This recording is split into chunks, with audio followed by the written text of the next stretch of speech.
Mrs India universal Jharkhand के नाम से मुझे नवाज़ा गया है।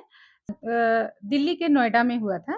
मतलब अलग-अलग राज्य से बहुत सारे प्रतिभागी आए थे और कुल मिला के 70 थे, जिसमें से मैं हुँ। झारखंड की अकेली थी। नमस्कार, आप देख रहे हैं झारखंड टुडे और मैं हूँ गुंजन कुमार। देखिए, आश्रिता जी हैं खुटी से और हम भी अभी खुटी में ही हैं, अब इनके घर पर पहुँचे हुए हैं। अभी हाल ही में दिल्ली में एक कार्यक्रम नोएडा में जो फ़िल्म सिटी में आयोजित हुई थी, मिस एंड मिस्टर इंडिया 2023 का कार्यक्रम आयोजित किया गया था, जिसमें कि कई प्रतिभागियों को सम्मानित किया गया है और उसमें से एक हमारे साथ प्रतिभागी बैठे हैं, जो सम्मानित होकर वापस घर लौटे हैं। ये भी गाँव से आती हैं और इन गाँव के आने के बावजूद भी ये जाके एक बड़े शहर में वो फ़िल्म सिटी में जाके उस कार्यक्रम में हिस्सा लेते हैं और सम्मानित होकर वापस आते हैं। तो हम ये साफ कह सकते हैं कि मेहनत रंग लाती है। हमारे खूंटी जिला वैसे तो भगवान बिरसा मुंडा की धरती अ, जयपाल मुंडा जी की धरती के नाम से भी जाना जाता है। इसके अलावा कई अंतर्राष्ट्रीय खिलाड़ी भी यहाँ से निकले हैं और अब देखिए कि राष्ट्रीय स्तर का ये कार्यक्रम था, जहाँ की पूरे देश से महिलाएँ वहाँ पहुँची थी। मिस एंड मिस्टर इंडिया दोनों के लिए कार्यक्रम आयोजित हुआ था, लेकिन अ, मिस इंडिया में जो है मिस यूनिवर्सल इंडिया माफ़ करिएगा, मिस यूनिवर्सल इंडिया 2023 में जो है इन्होंने हिस्सा लिया और ये वहाँ इनका चयन हुआ और सम्मानित होकर वहाँ से वापस आए हैं। तो चलिए, ये भी एक बड़ी उपलब्धि है खूंटी के लिए, क्योंकि अब तक जो है आपने कई क्षेत्रों में खूंटी का नाम सुना होगा और आज एक अलग जगत से भी नाम आप इस खूंटी का जो है अलग जगत के इतिहास में जो है नाम जुड़ गया है। तो चलिए हमने जो अस्मिता जी से कुछ बातचीत किया है वो भी मैं आपको सुनवाता हूँ कि सुनिए इन्होंने कैसे तैयारी किया, ये कैसे वहाँ पहुँचे और कैसे इन्हें जो है अवार्ड से सम्मानित किया गया। सबसे पहले तो आपको बहुत-बहुत बधाई थैंक यू। स्वागत भी है झारखंड टुडे पर। Thank you. तो चलिए आप दर्शकों को ये बताइए कि आपके हाथ में जो अवार्ड है, ये अवार्ड किस चीज़ का है? मेरे सबसे पहले तो मैं अपने दर्शकों को जोहार कहना चाहती हूँ, क्योंकि मैं झारखंड की रहने वाली हूँ, इसीलिए सबसे पहले जोहार। मेरा नाम असरिता है और मेरे हाथ में ये जो अवार्ड है, ये Dubai school present Mrs India universal 2023 का है। लेकिन मैं मतलब मेरा जो अवार्ड है वो मिसेस इंडिया यूनिवर्सल झारखंड के नाम से मुझे नवाज़ा गया है। साथ ही और एक है स्माइली फेस के लिए। तो ये हमारा दिल्ली के नोएडा में हुआ था और वहाँ पे बहुत सारे प्रतिभागी थे। दिल्ली में मतलब अलग-अलग राज्य से बहुत सारे प्रतिभागी आए थे और कुल मिला के 70 थे, जिसमें से मैं हुँ, झारखंड की अकेली थी।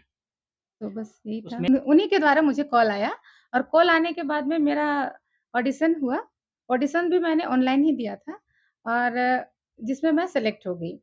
तो मैंने ये सोचा कि जब मुझे इतनी बड़ी अपॉर्च्युनिटी मिल रही है, इतने बड़े बड़े प्लेटफ़ॉर्म में अपने आप को प्रेज़ेंट करने के लिए, तो इस प्रकार मैं वहाँ तक गई। ये वेरी फ़ेमस जो प्रोड्यूसर हैं मिस्टर शरद चौधरी के द्वारा इसका आयोजन किया गया था और इसके जो मेन ज्यूरी मेंबर थे, उनमें नेहा धूपिया मैम और आपका प्रिंस नरूला सर, उन्हीं के द्वारा मुझे ये सम्मान मिला है। तो इसमें आपको जो है सम्मानित जो किया गया, इसमें कोई रैंक भी था क्या? फर्स्ट, सेकंड कुछ हाँ, आपको ये आप किस रैंक स्थान भी पे था, आई हैं? तो मैं 4th रैंक में थी। तो ये मेरा पहला था। मैं कोशिश करूँगी कि मैं अपने झारखंड को और आगे लेके जाऊँ और फर्स्ट रैंक ज़रूर लाऊँगी मैं। ये पहला आपका पहला चांस था। हाँ, ये मेरा आगे पहला भी अटेम्प्ट आप था। अब आगे क्या करना चाह रहे हैं बताइए? अब मैं चाहती हूँ कि मैं अपने आप को इसी करियर में आगे लेके जाऊँ और अपने आप को फर्स्ट नंबर पे लेके आऊँ। फर्स्ट नंबर पे लेके आने का अब आप तैयारी कर रहे हैं। जी। तो और वहाँ जो है फ़िल्म सिटी में बता रहे हैं, फ़िल्म सिटी में सुविधाएँ किस प्रकार से रही आप लोगों के लिए और प्रतिभागियों के लिए और लोगों के लिए?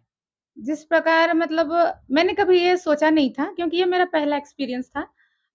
हमें एकदम सेलिब्रिटी की तरह ट्रीट किया जाता था और सारी सुविधाएँ जो एक सेलिब्रिटी को दी जाती हैं वैसे हमें मिलती थी और हर चीज़ की सुविधा हमें मिली वहाँ पे और किसी भी प्रकार की मतलब हमें ऐसा महसूस ही नहीं हुआ कि हम कहीं और से आए हैं, ऐसा लगता था कि हम यहीं के हैं। तो हमें बहुत अच्छा लगा। और भी यहाँ की लड़कियाँ जो है अलग-अलग तरह की तैयारी करती है, कोई संदेश ऐसा कुछ उनको बताना चाहेंगे, देना चाहेंगे, संदेश देना जी, चाहेंगे? जी, मैं ज़रूर देना चाहती हूँ कि ऐसा नहीं है कि इस क्षेत्र में करियर नहीं है। हमारे जैसे आपने अभी बता दिया कि हम झारखंड से आते हैं, यहाँ की लड़कियाँ पहले तो सोचती बहुत हैं कि पता नहीं हमारा कुछ होगा या नहीं होगा। लेकिन मैं ज कहना चाहती हूँ कि इसमें अगर आपने फर्स्ट रैंक या फिर इसमें अच्छी तरह से अगर आपको ट्रेनिंग मिल जाएगी, तो आप इसमें अपना करियर बना सकते हैं। इसमें बहुत सारी अपॉर्च्युनिटी सामने से ही आती हैं, जैसे लाइक आपको एल्बम बनाने का मौका मिलेगा, प्लस आपको क्या बोलते हैं बिग बॉस में मौका मिलेगा, रॉडीज़ में मौका मिलेगा और बहुत सारी ऐसी चीज़ हैं जो आपको सामने से ऑफ़र होंगी। तो इसमें मतलब अच्छा करियर है और मैं चाहती हूँ कि हमारे झारखंड की लड़कियाँ ट्राई करें और अपने आप को आगे बढ़ाएँ। मैं ये ज़रूर कहना चाहती हूँ कि लड़कियों को मेहनत तो सबसे पहले तो करनी ही चाहिए क्योंकि मेहनत के बिना कुछ हासिल नहीं होता है। अगर हम चाहेंगे कि हमें बैठे-बिठाए सब चीज़ मिल जाए, तो ये पॉसिबल नहीं है। इसीलिए आपको मेहनत तो करनी पड़ेगी और अगर आप मेहनत कीजिएगा तो आपको सही मुकाम और सही रास्ता आपको अपने आप मिलते ही जाएगा। हौसला नहीं हारना चाहिए। नहीं आप आना जैसे कि चाहिए। आप एग्ज़ाम्पल हैं। जी, जी, जी। एग्ज़ाम्पल है अगर आप खूंटी ज़िले के हैं ख़ासकर मैं लड़कियों के लिए कहना चाहूँगा कई लड़की जो है ऐसे हम लोग चूँकि हम प्रेस से हैं, हम न्यूज़ चैनल से हैं, तो हम ये देखते ही रहते हैं कि कई लड़कियाँ जो है दिल्ली से या बड़े महानगरों से छुड़ा कर लाया जाता है मानव तस्कर के चंगुल से।